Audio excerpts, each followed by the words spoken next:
Искусственный интеллект входит в нашу жизнь, уже вот вошел. Вы видели нашу яхту, да, с искусственным интеллектом, нашу Гарну. Кто не видел, посмотрите. Но его главная задача экономить нам время. И сейчас пик сезона нашего, когда мы заканчиваем проекты, передаем их клиентам, время на новый сценарий практически нет. А видео выпустить для вас хочется, поэтому мы запросили у ChatGPT, какие вопросы у начинающих яхтсменов, какие у них проблемы, что их интересует. В итоге ChatGPT подготовил нам список вопросов. Мы на них сейчас дадим ответы, друзья мои. С вами Саша Горан, вы на канале Интерпарус, и давайте порассуждаем, что мешает начинающему яхтсмену встать на борт и перестать быть просто сухопутным.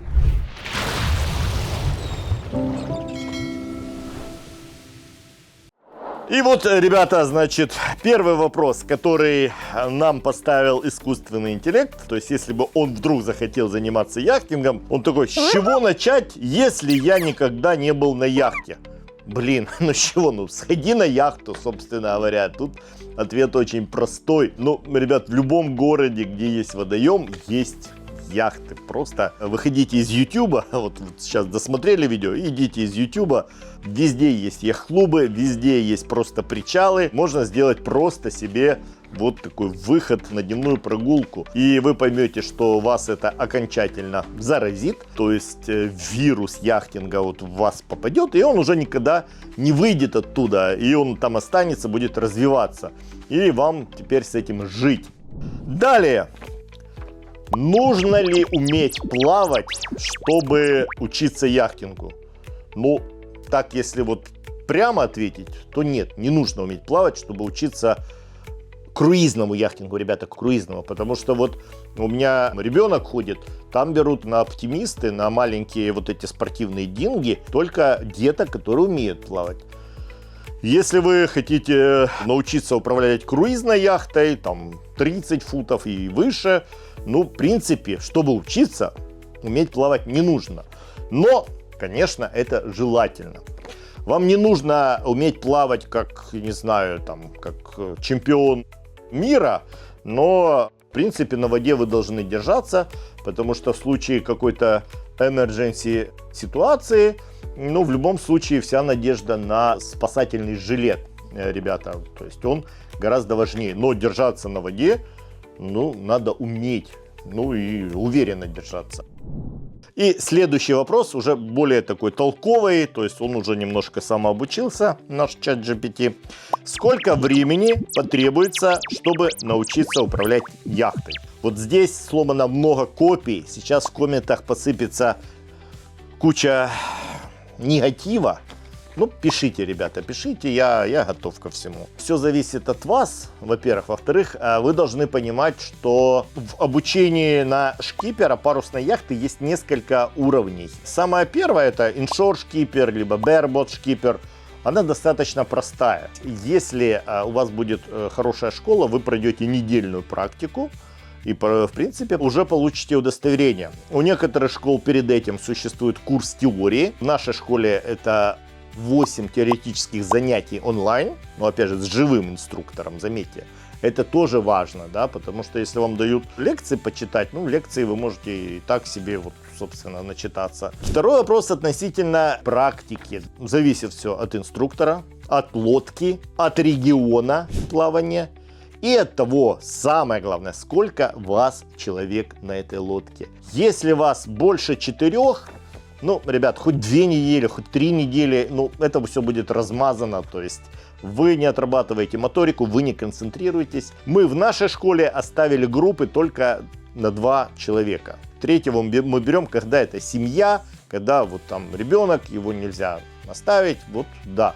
Но так 2 человека. 2 человека можно очень хорошо загрузить, и в итоге вы получите действительно классную, качественную практику. Очень важен регион плавания. Опять же, мы проводим обучение здесь, в Ля-Рошеле. Здесь отличный регион, здесь качественный ветер, хорошая большая марина, где можно тренироваться. Власти к этому нормально относятся, они только это приветствуют. И здесь есть приливы, отливы, то есть вы проходите очень хороший, глубокий тренинг, и вы выйдете на этот уровень иншор-шкипера. После этого я очень рекомендую сходить в другом регионе, взять уже яхту небольшую в чартер и взять, скажем, такого капитана-наставника и выйти пройтись, ну, уже с отдыхательными целями, чтобы вот был, скажем, такой шкипер-наставник и отслеживал все ваши движения и страховал. То есть вы уже как бы шкипер, основная ответственность на вас, но он всегда вам поможет, вы всегда можете опереться на его плечо. Кроме этого, 4 узла вы должны знать. У нас на канале опять же это все есть. И вот на таком уровне вы уже будете достаточно уверенно управлять лодкой.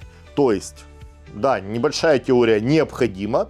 Очень важно, чтобы не было лишней теории. Когда инструктор начинает умничать, глубоко влазить, давать вам лишнюю информацию, это все не нужно, да, то есть вам нужна краткая, понятная теория. Опять же, в таких странах, как Франция, Нидерланды, Англия, им вообще лицензия не нужна на свои лодки. Ну, почему? Потому что в этих странах очень серьезные традиции. И вот, как я сказал, мой ребенок со школы уже в программе физкультуры получает яхтенное образование. Ну, да, тогда это понятно. Но если вы уже взрослый человек, и вам надо обучиться, действуйте вот таким образом. Следующий вопрос. Какие книги и ресурсы мы можем посоветовать для начинающих? Ребят, ну, в YouTube очень много, скажем, такого мусора, да? Поэтому будьте очень аккуратны, особенно в русскоязычном сегменте иногда, ну, такую несут пургу. Будьте внимательны. Старайтесь вот смотреть на англоязычные ресурсы. Я могу порекомендовать книги, да, вот можно их на Амазоне в электронном виде купить, можно в бумажном. В первую очередь RVA, Royal Yacht Association. Вот такие Daykeeper Handbook. Вот именно с такого стоит начинать. Вы не пугайтесь английского, он здесь в очень маленьком количестве присутствует. Действительно, вот очень хорошие рисуночки такие цветные, минимум текста английского. Такой хендбук вам всегда поможет. Единственное, смотрите, пожалуйста, последние издания, потому что они обновляются, да, и именно вас интересует круизный яхтинг. Вот есть вот такая французская книжка, это я у своего ребенка забрал. Вуаль Habitable. Жилой яхтинг, да, коучинг. То же самое тут. Узлы, такая небольшая книжечка, недорогая. В принципе, этого вам будет достаточно. То есть, если у вас задача научиться, то там 1-2 книжек будет с головой. Вот. Потом есть вот такие Reed Skipper Handbook.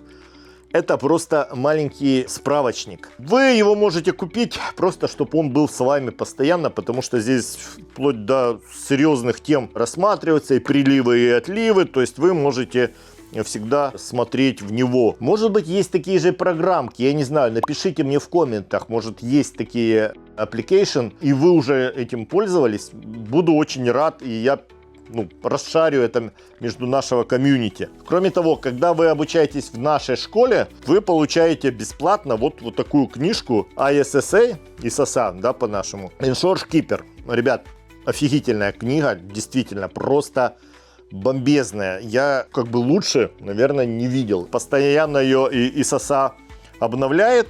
Кроме этого, ее мы сейчас хотим сделать на украинском и на русском языках. Очень все красиво здесь вот показано, все вот там со стрелочками, цветными картинками, как мы любим. Вот бесплатно получаете вот такую книжку и плюс еще по VHF на ближайшие там 2-3 сезона вот такой книги будет с головой, она будет закрывать все ваши потребности. Следующий вопрос нам подсказал ChatGPT. Блин, но это же задают такие вопросы, если он где-то его нашел.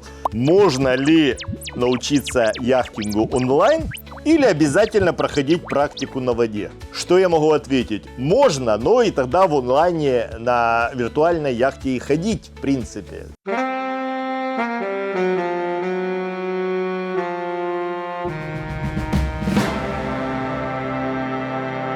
Было бы смешно, да печально то, что есть определенные яхтсмены, которые именно так и обучались. Некоторые из них ведут каналы, что-то рассказывают и показывают, и при том, что они не проходили нормальное сертифицированное обучение. При том, что я на воде там с детства, и я там одно время считал себя таким крутым шкипером, это меня заставило все равно пройти обучение и в Германии, и здесь во Франции. И я очень много фундаментальных пробелов закрыл. А у этих ребят отсутствует вот понимание фундаментальных вещей. Вся уверенность там просто обеспечена синдромом Даннинга-Крюгера, который никто не отменял. Поэтому, ну, какой вопрос, такой ответ. Погнали дальше. А с какого возраста можно начинать обучение яхтингу? Я на яхте вот с 8 лет, да, то есть что на Оптимисте, что на крейсере, на круизной яхте со своим отцом ходил. Ну, уже там в 10-12 лет уже можно что-то помогать, что-то делать. И вы можете увидеть очень много семей, особенно вот британских семей, французских, в которых подростки там 10-12 лет помогают, а 14-16 уже очень активно принимают участие в управлении яхтой. У нас в школе на шкипера можно начинать обучение с 16 лет, на крю можно с 14 лет. Но и опять же зависит от высоты, да, от роста курсанта.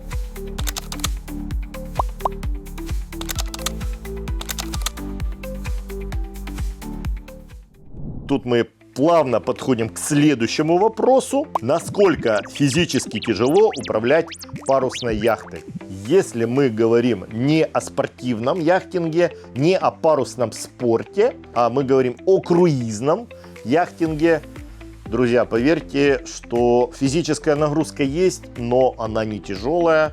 Если ты начинаешь как-то нагружать, перегружать себя физически, значит, ты что-то мозгами делаешь неправильно. И чем больше яхта, тем меньше там физического участия. Да, там есть физические нагрузки, иногда самому хочется лебедочку покрутить, еще чего-нибудь, но в принципе все можно электрифицировать. И опять же я вернусь к своим старым временам детским. Вот тогда был действительно справжний яхтинг, лебедки были не электрифицированы, тяжелые канаты, паруса на чекелях, парусина такая была плотная. То есть вот эти деревянные яхты Л-6 тогда была у моего отца. Вот это были действительно серьезные нагрузки, ребята. Сейчас, в принципе, даже хрупкая девушка умеет управлять яхтой. Посмотрите наш предыдущий видос про Дюфор 37, который мы кастомизировали. Ну, вы увидите, что там вообще просто даже блондинка справится с управлением, такая юная, этой яхтой. Какие навыки важны для начинающего яхтсмена? Отличный вопрос. Тут я вас могу немножечко ошарашить, и я вам скажу, что управление парусами в круизном яхтинге, наверное, будет стоять, ну, не на последнем месте, но где-то вдали. Номер один – это маневры в марине и швартовка. Это то, чему мы уделяем прежде всего внимание в нашей парусной школе. Ну, это, наверное, можно сравнить с авиацией, да. Самое важное, что там взлет и посадка. Так и здесь. Это навык номер один. Второй навык, ну, нужно быть немножко смарти, нужно немножко быть на «ты» с электроникой, потому что сейчас яхты все более и более оснащены электронными девайсами, перегружены электрическими средствами. Не нужно очень глубоко погружаться в эту тему, но надо иметь это в виду. Еще один навык, который вы должны освоить как начинающий яхтсмен, более того, приучить себя разбираться в прогнозах погоды. Даже это не навык, а привычка. Если вы поговорите искренне с многими яхтсменами, из-за чего они попадали в какие-то переделки, ну, несерьезно относились к прогнозам погоды. Вот здесь не надо особого ума или чего-то. Здесь должна быть выработана привычка смотреть прогнозы погоды, смотреть программы, смотреть свой барометр, если он есть на часах, барограф. Если он есть на яхте, общаться с местными, в марину ходить. Все. И вам, в принципе, с тремя вот этими навыками бесстрессовый яхтинг обеспечен. То есть с парусами вы можете степ-бай-степ уже разобраться. То есть, в принципе, особенно на небольшой яхте, ну, нету ничего такого страшного. Вот. Далее, следующий вопрос нам подкинул искусственный интеллект. Как найти недорогие курсы по яхтингу в моем регионе?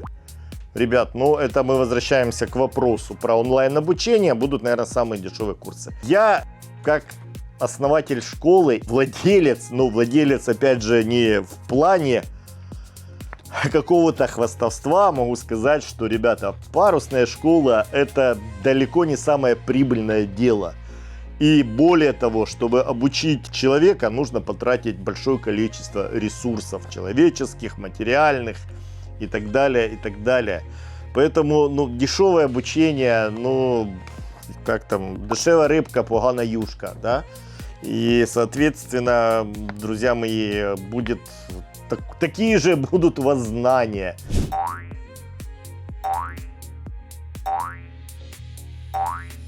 И более того, вторая часть вопроса в моем регионе. Мы ж не знаем, в каком вы регионе на данный момент живете, да? То есть, опять же, обучиться какому-то вот дейсейлингу такому небольшому можно в любом регионе. И с этого тоже можно начать. Просто взять действительно самые там недорогие курсы на открытой лодке, без там мотора, без каких-то девайсов. Да, и просто начать с маленькой лодочки под парусом. Можно. Тоже вариант, в принципе, это тоже движение, кстати. Но если у вас стоит задача стать действительно шкипером, ну, пожалуйста, выбирайте регион, потому что регион очень-очень важен. Почему вот здесь, в Ля-Рошеле, у нас регион для обучения просто топовый. У нас здесь хороший постоянный ветер, не порывистый. Ребята, бухта защищенная, большая марина, где можно отработать хорошо маневры в марине. Поэтому, ну, регион тоже важен. Следующий блок вопросов, ребята, ChatGPT собрал касательно видов лицензий, видов обучения, какие нужны, какие не нужны. У нас на канале есть такое видео, можете поковыряться и найти. Вот мы глубоко прорабатывали этот вопрос. Коротко я вам скажу, какие существуют франшизы и какие есть варианты. Ну, во-первых, вы должны понимать, что существуют виды национальных лицензий, да, то есть, которые выдает государство, государственные органы. Также есть приватные школы и приватные ассоциации, приватные франшизы. Вас в первую очередь интересует, какие виды лицензий признаются, да? Если вы берете яхту в чартер, какая лицензия будет признаваться. Это очень важный вопрос. Национальные государственные лицензии, не все они признаются взаимно государствами. Есть такая 40-я конвенция ООН. Иногда от ООН бывает что-то полезное, да, редко, но бывает. И государства, подписавшие эту лицензию, они признают любительские права, которые выданы внутри подписантов этой лицензии. Второй вариант — получить лицензию по франшизе, да, то есть у приватной школы их несколько. Как я вам говорил, одна из топовых таких структур — это RYA. Это британская франшиза Royal Yacht Association. Существует еще несколько видов лицензий. Наша школа работала и по государственной лицензии, по ГИМС, да, пока не пошли там перетрубации. Потом мы работали по системе IYT. Это такие ребята-канадцы, муж и жена, миссис и мистер Фрай, организовали такую себе франшизу IYT, International Yacht Training. Я долгое время работал по этой франшизе, но эти ребята не развивались, то есть они как-то совсем отстали от жизни. И кроме этого они не выдавали лицензию ночную. И потом они начали вводить 5-летние ограничения своей лицензии. Но тоже не совсем корректно. То есть я бы понял это ограничение, если ты после 5 лет должен подтвердить опять свои знания. Как с автомобильной лицензией в некоторых странах. Ну, наверное, было бы правильно. То есть если ты обучился и на 5 лет закинул эту лицензию, все забыл, да. Но по сути это была такая тема «дайте снова денег». То есть $100 платишь и опять получаешь обновление этой лицензии. Мы перешли на ISSA, ISSA, да, простонародье говорят. Эти ребята более толковые, они действительно следят за школами, иногда их закрывают, следят за качеством инструкторов. В нашей школе, ну, их супервайзеры были несколько раз уже, и достаточно как бы строго и жестко они нас форматируют, действительно делают тренинги для тренеров, для инструкторов, поднимают их левел, их направляют, обмениваются информацией, мы проводим какие-то конференции, участвуем в выставках. Кроме этого, ИСАСА не ограничена по времени, и кроме этого дает ночной выход. Мы проводим здесь ночной выход, 1 или 2. Мы имеем право, потому что у нас собственные яхты в нашей школе. Соответственно, ребята, ИСАСА это самая сейчас толковая лицензия. Кто-то где-то рассказывал, что вот в Хорватии она как-то не признается, но все наши студенты, ну, в Хорватии берут лодки очень часто, потому что Хорватия это чартерный регион номер 1. Лицензия признается там, то есть иншор-шкипер, ты уже имеешь ночной выход и бессрочность. Это очень важно. Кроме этого есть ASA, American Sailing Association, но это более, скажем, такая американская внутренняя ассоциация. Если вы живете в Америке, тоже я очень рекомендую. Очень толковые, хорошие ребята. То есть вот с лицензиями краткий обзор такой. И чтобы закрыть тему с лицензиями, очень хороший вопрос. Можно ли получить лицензию, если я не являюсь гражданином страны, где проходит обучение? Не всегда. Если речь идет об национальном удостоверении, многие страны ограничивают. То есть у тебя должно быть, ну, не гражданство, а ВНЖ, вид на жительство. Но если речь идет о приватной школе, как я только что говорил, IYT, ИСАСА, RYA, там ограничений нету. То есть вы хоть гражданином Антарктиды можете быть и получите себе лицензию. Так, дальше. Как выбрать подходящую яхтенную школу? Парусных школ просто огромное количество. Их просто нереальное количество. Более того, если вы копнете, 80% школ, особенно в IYT, это капитаны, которые где-то поработали инструктором, и вот на что-то они обиделись и открывают сразу свою парусную школу. Это просто один человек, реально один человек. Вот 80%, ребят, вот поверьте мне, на сайте вообще все красиво, вообще там читаешь просто загляденье. Более того, чем более из него плохой инструктор, тем лучше из него маркетолог, ребята. Поэтому, да, есть вот такая вещь, будьте аккуратны. Я вам как пример могу рассказать о своем клиенте, да, который купил у меня когда-то яхту, ходил, было интервью с ним на канале, кстати. И сейчас он дорос, чтобы организовать свою парусную школу. Вот этот человек подошел очень правильно и корректно, потому что он хороший бизнесмен и уже вырос в хорошего яхтсмена. Свои лодки, своя парусная, купил моторную лодку для обучения. То есть человек сделал инвестиции, создал команду. На этой базе он создал парусную школу. Вот вам пример здорового человека, да, не курящего. Вот. А в основном, ну, будьте, пожалуйста, очень как бы внимательны, потому что, по сути, вот эта школа из одного человека, ну, это так, ни о чем. Кроме того, ребята, есть фантомные школы. Вы берите это название, проверяйте на сайте RYA, ИСАСА или IYT. Вот эта школа должна быть там в списке, вот, потому что это, ну, совсем трэш, есть и такие школы. Кроме этого, пообщайтесь, узнайте отзывы об этой школе. У школы должны быть свои лодки, в первую очередь. Тогда они могут вас обучать более уверенно, не чартерные. На чартерных лодках вы не имеете права ночного выхода. Вы имеете огромное количество ограничений и так далее, и так далее. У школы должен быть свой офис физический, потому что в любом случае где-то нужно хранить инвентарь, а в любом случае нужно где-то проводить теорию. Ну вот проверяйте таким вот образом. Нужна ли лицензия на своей яхте? Ну да, друзья, в принципе, есть такие страны, в том числе Франция, Нидерланды, Великобритания и другие, где для своей яхты до определенного размера лицензия не нужна, да. Вот, то есть, да, вы можете купить яхту без лицензии. Более того, таких людей становится в мире все больше и больше. У нас при покупке яхты обучение входит в подарок, то есть мы проводим двойное обучение для клиента. Сначала на нашей лодке, а потом уже на его лодке. Ну да, люди покупают яхту, зная, что они могут обучиться.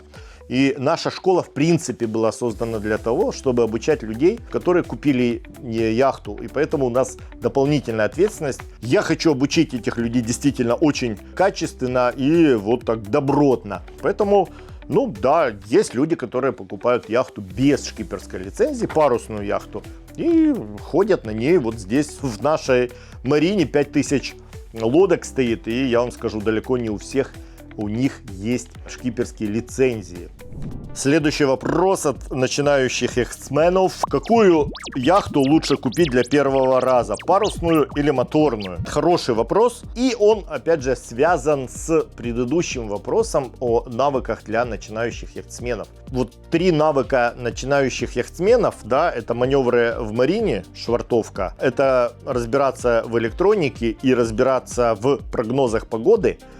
Ну вот они никак не связаны. Есть мачта на этой яхте? Нету. Во-вторых, парусные яхты даже швартуются легче за счет своих обводов корпуса.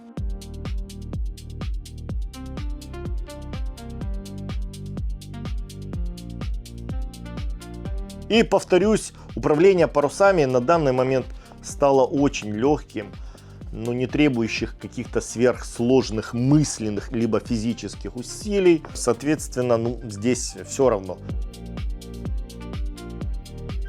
Обязательно я скажу, что первую яхту не надо брать сильно большой. То есть надо всегда вот себя ограничивать, если вы собираетесь самостоятельно на ней ходить. Тут надо понимать, что там лодки до 40 футов, они очень легко управляются. Катамараны до 40-42 футов тоже достаточно легко управляются одним человеком. И на швартовке достаточно вам будет вашего помощника, супруги, чтобы пришвартовать такую яхту. У нас очень много обзоров о таких лодках, вы можете посмотреть. Можно поставить дополнительные там помощники, камеры заднего вида. Они действительно будут вам помогать. Я не агитирую. Парусная, моторная, вы можете сами выбрать. Главное, чтобы она была удобная, мореходная. Честная цена была на нее. Но учтите, что парусная яхта все-таки дает больше удовольствия. Дальше мореходность, вы можете ходить дальше. Более того, вы можете ходить в комбинированном режиме. Честно говоря, ходить под парусом вы будете 50 на 50, там 40% под мотором, 60% под парусом. Все зависит от лодки, насколько она приспособлена для движения под парусом. Но в любом случае вы получаете удовольствие, автономность, экономию. Кроме того, учтите, что в принципе хороший бренд парусной яхты продать потом всегда легче, с наименьшими потерями. Это тоже надо учитывать, если вы хотите потом апгрейдиться по размеру. Вот. Но об этом опять же я могу говорить вечно. Вы видите мой телефон, пишите мне, звоните, я с удовольствием вам отвечу и поговорю с вами о выборе яхты, о их брендах, об истории и так далее, и так далее. Следующий вопрос, опять же, это блок касается покупки, владения яхтой. Какой минимальный экипаж нужен, чтобы использовать яхту для отдыха с семьей? Во многих видео я говорю, что достаточно вы и ваша супруга. То есть супруга может пройти обучение на Computational Crew, то есть на подготовленного члена команды, и помогать вам со швартовкой. Потому что когда вы в море, то в принципе, ну, вам достаточно одного человека. С яхтой там от 30 до 40 футов, 45 вы можете управиться одним очень легко, если вы пройдете, опять же, хорошее качественное обучение. И если у вас там есть дети, то тоже их можно привлечь к помощи, легкой помощи. Кранец подержать, либо веревку подать.